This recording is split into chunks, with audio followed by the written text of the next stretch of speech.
Assalamualaikum warahmatullahi wabarakatuh.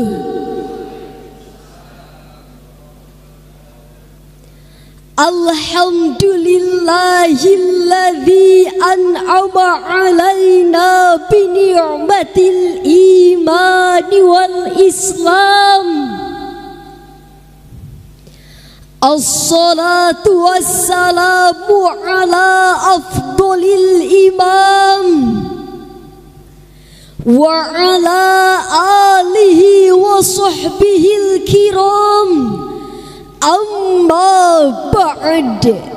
Dewan Hakim yang arif dan bijaksana, hadirin sebangsa dan setanah air yang berbahagia, problematika pendidikan karakter bukanlah hal baru dalam konsepsi pendidikan, baik pendidikan nasional maupun pendidikan internasional. Secara global, karakter menjadi fenomena fundamental yang mempengaruhi stabilitas kehidupan suatu bangsa. Fakta berbicara, Jepang, the line of rising sun, berevolusi menjadi negara pengembangan industri dan ekonomi dunia karena berhasil mengaplikasikan pendidikan karakternya yang dikenal dengan istilah kayu baba. Singapura, the Lion City, berevolusi menjadi negara pengembangan teknologi karena dengan konsep filsafat pendidikan karakternya yang berfokus pada konsep filsafat analitik, progresivisme dan eksistensialisme. Amerika Serikat, the nation of superpower, menjadi negara terkuat dunia karena berhasil mengaplikasikan pendidikan karakternya yang dikenal dengan istilah positive behavior support. Lalu bagaimana hadirin dengan kondisi bangsa kita Indonesia? Sampai saat ini bangsa kita masih berkutat dengan grand design pendidikan karakternya, sehingga belum menjadi solusi terhadap segala ketimpangan dan problematika yang dihadapi. Hal ini ditandai dengan semakin meningkatnya angka korupsi, maraknya kasus kriminalisasi, memudarnya nasionalisme dan jati diri negeri, bahkan dunia ini hancur terkubur. Betul hadirin? Lalu bagaimana langkah dan upaya yang harus kita lakukan? Sebagai jawabannya, membangun karakter bangsa. Perspektif Al-Quran adalah tema syarhil Quran yang akan kami uraikan pada kesempatan kali ini dengan landasan normatif Al-Quran, surah At-Taubah ayat 109. A'udzu billahi minasy syaithanir rajim.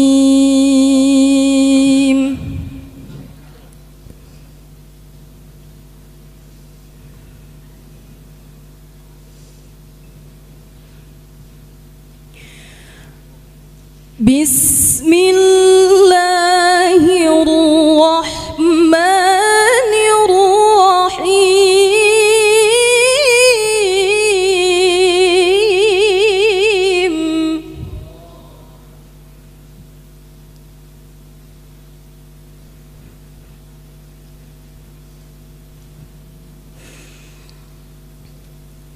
Afaman assasa bunyanahu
dari godaan setan yang terkutuk. Dengan nama Allah yang Maha Pengasih lagi Maha Penyayang, maka apakah orang-orang yang mendirikan bangunannya masjid atas dasar takwa kepada Allah dan ridhonya itu lebih baik, ataukah orang-orang yang mendirikan bangunannya di sisi tepian jurang yang nyaris runtuh, lalu bangunan itu roboh bersama-sama dengan dia ke neraka jahanam?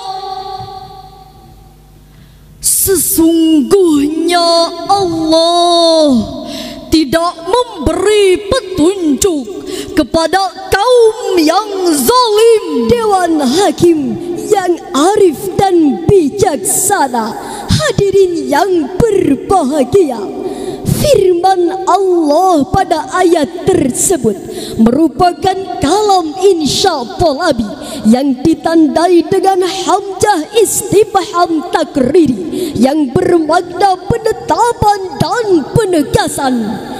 Dalam ayat tersebut Allah menegaskan bahwa pembangunan yang kekal dan abadi adalah pembangunan yang dibangun dengan landasan iman dan takwa kepada Allah Subhanahu wa ta'ala. Sebagaimana Imam Al-Qurtubi mensyarahkan, inna kulli syai'in ubtudi'a biniyati taqwallah wal qasdi liwajhil karim wa huwa alladhi biqa wa yab'udu bihi sahibuhu.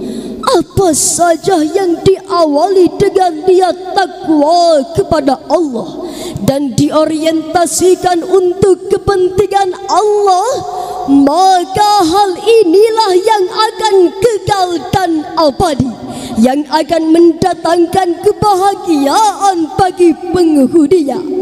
Secara tekstual, ayat tersebut berkaitan dengan pembangunan yang dilakukan oleh orang-orang munafik ketika mendirikan masjid Dirar, yakni masjid yang dibangun tanpa landasan iman dan takwa, sehingga dikutuk dan diazab oleh Allah.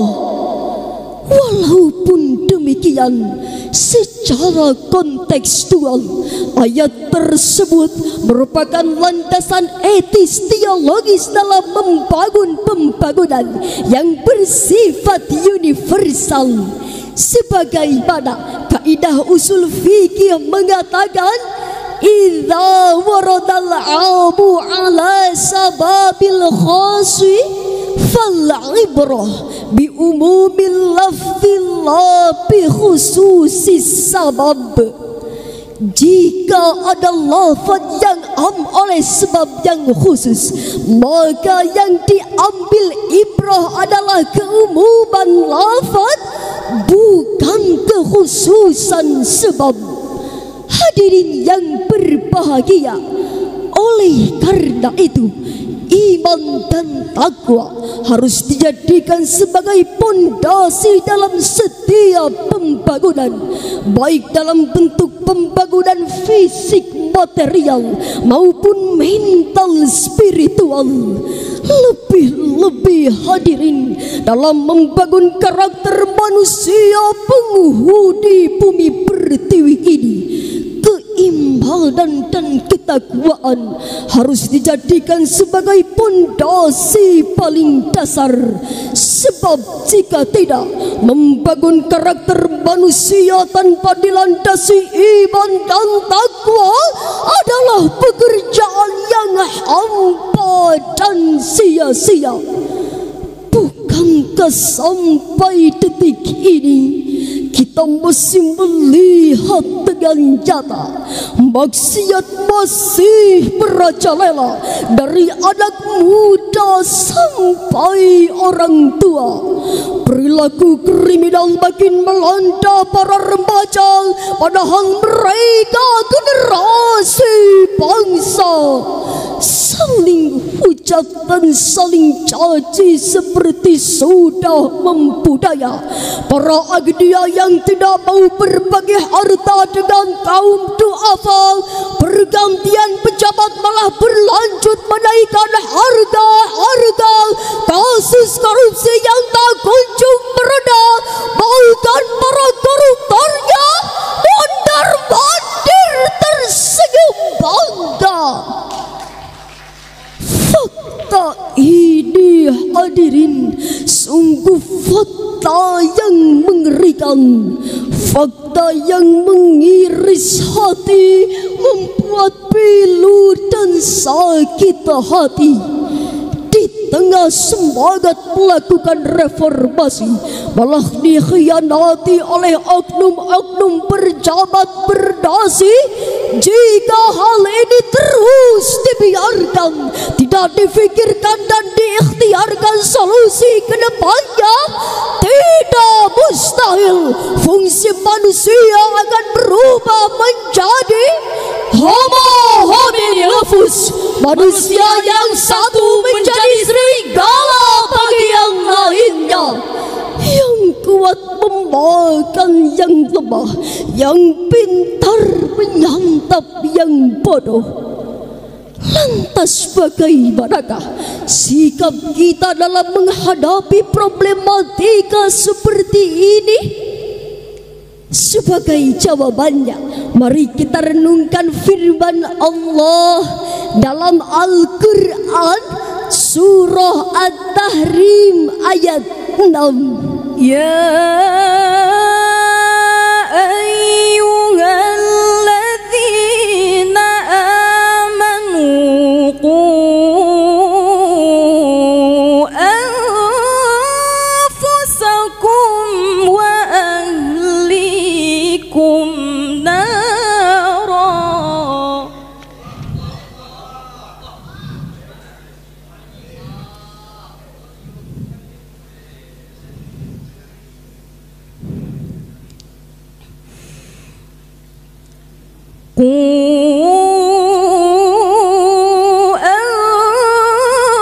أنفسكم وأهليكم نارا وقودها الناس والحجارة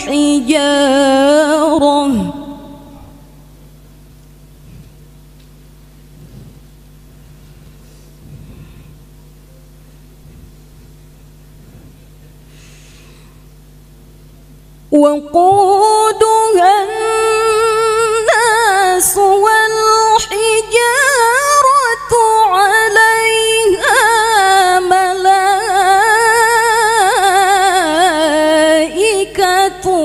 غلاظ شداد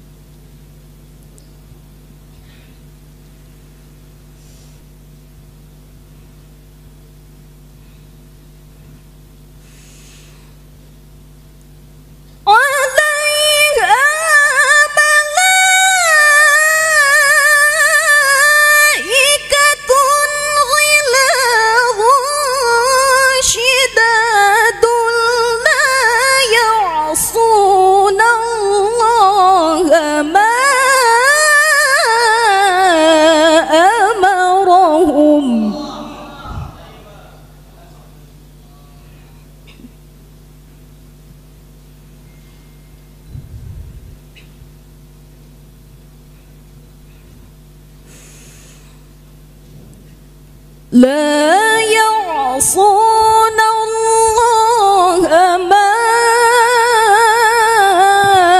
أمرهم ويفعلون ما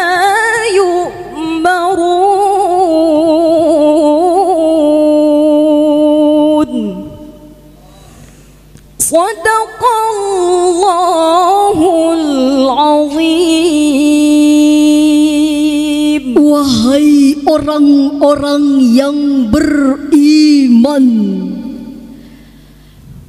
Peliharalah dirimu dan keluargamu dari api neraka yang bahan bakarnya adalah manusia dan batu. Penjaganya adalah malaikat-malaikat yang kasar dan keras. Mereka tidak mendurhakai Allah terhadap apa yang Dia perintahkan kepadanya, dan selalu mengerjakan apa yang diperintahkan. Maha benar Allah dan Maha Agung, Dewan Hakim yang arif dan bijaksana. Hadirin yang berbahagia, menurut Profesor Dr. Wahbah Az-Zuhaili dalam tafsir Al-Munir menjelaskan bahwa Al-Quran surah At-Tahrim ayat 6 ini merupakan himbauan strategis kepada umat manusia agar membangun karakter manusia yang sesuai dengan Al-Quran. Terdapat dua hal yang menjadi titik inti pembahasan. Pertama, pendidikan keteladanan. Hal ini tercantum pada kalimat qu anfusakum, jagalah diri kalian. Implikasinya guru, orang tua dan warga di sekitar kita harusnya menampilkan karakter yang mulia yang sesuai dengan Al-Quran. Sebagaimana pepatah Arab mengatakan, lisanul hal afsahu min lisanil maqal. Bahasa perbuatan adalah lebih fasih atau lebih tajam dan lebih berpengaruh daripada bahasa ucapan. Yang kedua, menjaga keluarga. Hal ini tercantum pada kalimat wa ahlikum, dan jagalah keluarga kalian. Hal ini berkaitan dengan kisah Umar bin Khattab yang bertanya kepada baginda Rasul, ya Rasulullah, naqi anfusana wa kaifa lana bi ahlina.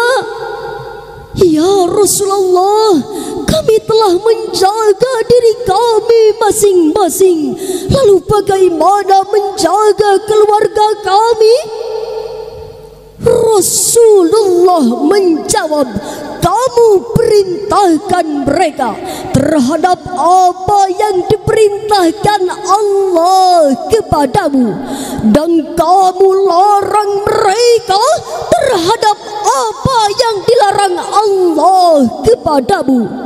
Hadirin yang berbahagia, oleh sebab itu kami menghimbau dan mengajak kepada bapak, ibu serta hadirin sekalian, tanamkanlah nilai-nilai agama kepada anak-anak sejak dini. Kukuhkan dan kukuhkan pondasi keimanan kepada mereka. Kelak ia dewasa, kami yakin ia akan menjadi orang yang hebat, pemimpin umat, pengayom masyarakat, bahkan mampu menghantarkan negeri beradab dan bermartabat. Inilah yang dapat kami sampaikan. Terima kasih atas segala perhatian. Sekian dan demikian. Wassalamualaikum warahmatullahi wabarakatuh. Waalaikumsalam warahmatullahi wabarakatuh.